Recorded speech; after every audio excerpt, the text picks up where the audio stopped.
How a trade war gets lost. The collapse of Trump's Canada strategy. The most consequential trade confrontation of the decade is not unfolding the way Washington expected. A country that represents roughly one-tenth the economic scale of the United States has, through a combination of patience, preparation, and precise timing, managed to put the world's most powerful economy on the defensive. The consequences for American consumers, businesses, and workers are already measurable. And they are getting worse. To understand how this happened, you have to look past the noise.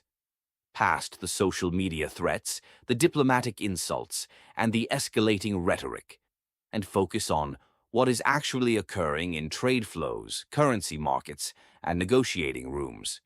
Because what is actually occurring is a story about leverage. Who has it, who is pretending to have it, and who has quietly been building alternatives while the other side was busy making threats. Mark Carney, Canada's Prime Minister, has been doing the building, and Donald Trump, despite the noise, has been doing the pretending. The speech that changed everything. It began with a few sentences delivered in Davos, Switzerland, in January 2026. Carney stood before the World Economic Forum and offered a characteristically understated but unmistakably pointed observation. That middle powers must act collectively because those who are absent from the table tend to end up on the menu. Trump was present at the same forum. His reaction was swift and revealing.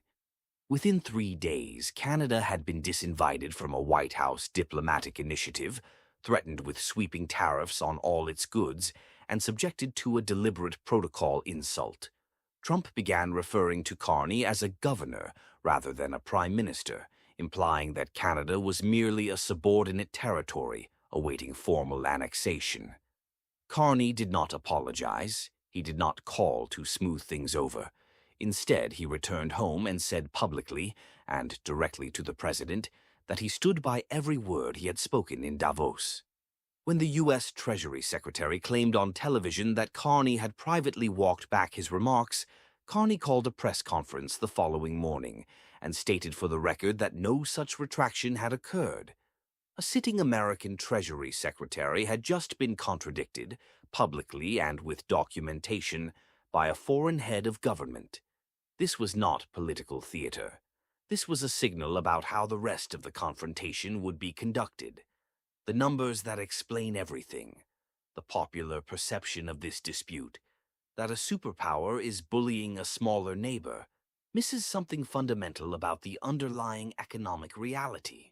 The United States and Canada exchange more than $9 trillion in goods and services annually. That works out to nearly $2 billion crossing the border every single day. Canada is not a peripheral trade partner. It is the primary export destination for 34 American states, ahead of China, ahead of Mexico, ahead of every other country on Earth. Canada supplies more than 60% of all crude oil imported into the United States. American refineries in the Midwest and Gulf Coast were engineered specifically to process Canadian heavy crude. Replacing those supply volumes with oil from other sources would require billions of dollars in refinery retrofits and several years of construction. The auto industry supply chain alone, crossing the border continuously, involving Canadian steel, aluminum, and components, exceeds $100 billion per year. This is the reality Trump's tariff threats run into. Imposing punishing tariffs on Canada does not primarily harm Canada.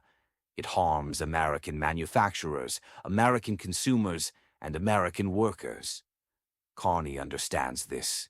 His entire strategy is built on the recognition that the dependency runs in both directions, and that the White House appears to have forgotten that fact. The China deal, a deliberate signal. In January 2026, Carney traveled to Beijing and finalized a trade arrangement that Washington had explicitly warned Canada against. Under the agreement, China would receive a defined number of Canadian electric vehicles annually at a substantially reduced tariff rate. In exchange, Beijing dropped retaliatory tariffs that had been hammering Canadian canola, seafood, and agricultural products since Canada had followed American trade policy the year before. Trump's initial response was approval. He told reporters it was the right move and that any country capable of striking a trade deal with China should do so. 5 days later, after Davos, he reversed his position entirely and threatened Canada with 100% tariffs if it maintained the China arrangement, which Canada had completed with Trump's explicit initial endorsement. The reversal exposed a fundamental instability in the American negotiating position. Trump had praised a deal, then threatened to punish the party he praised for executing it. The inconsistency did not go unnoticed. Trade analysts, foreign ministries, and business leaders around the world drew the obvious conclusion: American trade policy under this administration is not rule-based. It is mood-based, and that distinction makes it very difficult to build long-term economic relationships with Washington. The China deal unlocked more than $7 billion in export markets for Canadian farmers and food producers. More importantly, it demonstrated that Canada was prepared to act on its own interests, independent of American preferences, and that doing so was both economically viable and politically defensible. The aircraft threat, where the bluster became visible. In late January 2026, Trump announced via social media that he intended to revoke the operating certifications of all Canadian-built aircraft in American airspace and threatened a 50% tariff on Canadian aviation exports. The target was Bombardier, a Canadian aerospace manufacturer whose aircraft fleet is among the most widely operated in North American private and corporate aviation. The threat immediately ran into a practical obstacle. Those aircraft were already certified by the Federal Aviation Administration, which is a U.S. government agency. Certification, once granted, cannot be withdrawn by presidential social media post. Aviation safety law does not work that way. A White House official was subsequently forced to clarify that the administration was not, in fact, suggesting that currently operating aircraft would be grounded, which raised the obvious question of what, exactly, was being proposed. Aviation professionals and legal experts across the industry describe the threat as incoherent. Bombardier employs roughly 3,000 people in the United States. A significant portion of the aircraft operating under the threat were owned and used by American corporations and wealthy American individuals. The practical effect of following through would have been to ground assets belonging to the constituency Trump most depends on for political and financial support. Canada's industry minister responded without alarm, noting calmly that aircraft certification is a technical safety matter and expressing confidence that the issue could be resolved. No emergency sessions, no panicked diplomacy, just a measured acknowledgement that the threat, as stated, was not executable. A pattern with a name. Trade analysts following this confrontation have begun documenting a recurring pattern in Trump's approach to Canada. A threat is announced with maximum rhetorical force. A deadline passes. The threat is not carried out. A new threat is then announced. Observers have taken to calling this pattern by an acronym that has spread through financial and diplomatic circles. TACO, which stands for Trump Always Chickens Out. The empirical record supports the label. A threatened 10% tariff increase in October 2025 was never implemented. The 100% tariff threat that followed the China deal was not carried out after Canada completed the deal. The aircraft decertification threat produced no action. Each retreat is followed by escalating language and then another retreat. The problem with threats that are consistently not enforced is that they stop functioning as threats. Carney has now demonstrated, through a series of very public confrontations, that Washington's escalatory language can be met with firmness and specificity without triggering the catastrophic consequences that are implied. Every time that demonstration is repeated, the credibility of the threat deteriorates further. Why tariffs hurt America more than they hurt Canada. When Trump imposed 25% tariffs on Canadian goods in early 2025, invoking emergency economic powers, Canada responded immediately with equivalent tariffs on $30 billion worth of American exports. Within weeks, American manufacturers dependent on Canadian materials were reporting significant cost increases. By March 2025, exemptions for goods meeting the existing trade agreement's rules of origin had to be reinstated because the economic damage to American industry was too severe to sustain. This sequence, tariffs imposed, costs rise in America, exemptions granted, is the template that has repeated itself throughout this dispute.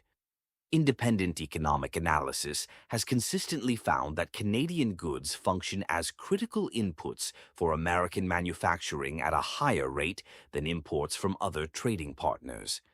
The practical effect of disrupting that supply is not to bring Canadian industry to its knees. It is to raise production costs for American companies and prices for American consumers.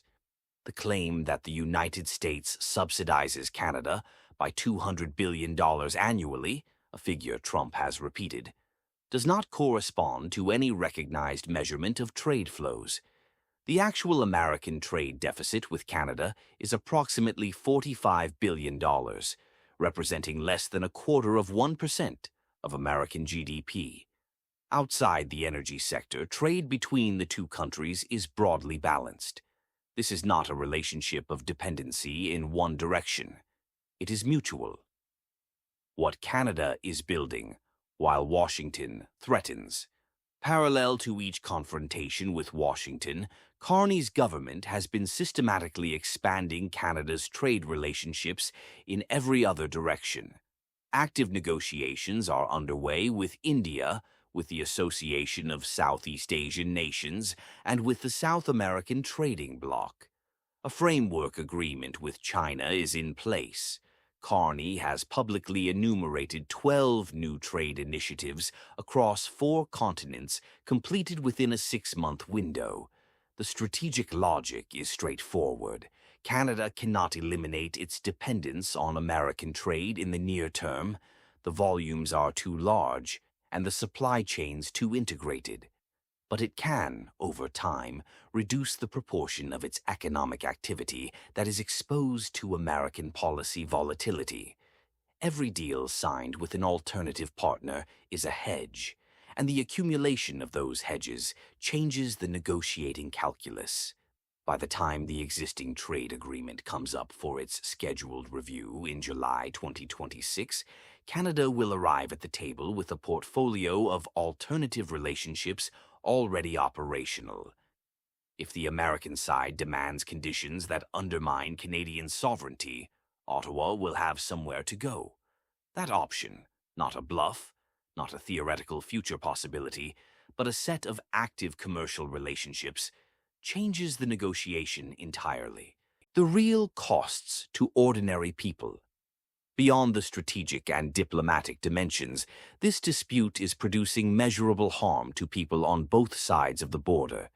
Canadian manufacturing contracted in the second quarter of 2025 as tariffs weighed on cross-border trade. Wage growth slowed to its weakest rate in nearly a decade outside the pandemic period. Investment capital, uncertain about the stability of the Canadian operating environment, moved toward U.S. equities and bonds, a net outflow of nearly $90 billion in the first half of 2025 alone. On the American side, the early evidence was equally discouraging. Manufacturers reliant on Canadian steel and aluminum faced input cost increases that compressed margins. Auto sector supply chain disruptions generated production slowdowns and raised vehicle prices. Canadian tourist visits to the United States dropped sharply by 40% in February 2025 compared to the previous year, representing an annual loss estimated at $4 billion for American hospitality and tourism businesses. Energy, however, is the most dangerous pressure point. Any escalation that meaningfully disrupts Canadian crude flows into the United States would produce gasoline price increases visible at the pump within weeks. Energy costs are among the most politically sensitive variables in American domestic politics. An administration that triggers fuel price spikes through a trade dispute with its largest energy supplier would face consequences that no amount of rhetorical aggression could offset. The July 2026 review, a real deadline. The current trade agreement between the United States, Mexico, and Canada is subject to a mandatory review process beginning in July 2026. This review represents the most significant structural inflection point in this dispute, the moment at which the terms of economic relationship between the three countries will either be reinforced or fundamentally altered. Trump has indicated he intends to use this review to impose additional restrictions on Canada's ability to independently negotiate trade arrangements with third countries, particularly China. He wants, in other words, to formalize Canada's subordinate position in American economic strategy. Carney has signaled with equal clarity that such conditions are not acceptable. The question is whether either side will blink. The pattern to date suggests that when faced with the actual economic consequences of his threats, Trump chooses to retreat rather than absorb the political damage. Carney, by contrast, has shown consistent willingness to absorb short-term economic pain in service of long-term positioning. That asymmetry of tolerance may ultimately determine the outcome of the July review and the shape of North American economic relationships for the decade that follows. What this means for the world. The Canada-US confrontation is being watched with unusual attentiveness in capitals around the world. And not because the outcome will determine the fate of nations. It is being watched because of what it is demonstrating about the limits of American economic coercion. For decades, American trade leverage rested partly on the absence of credible alternatives. Countries that depended on access to the American market faced real costs when Washington applied pressure.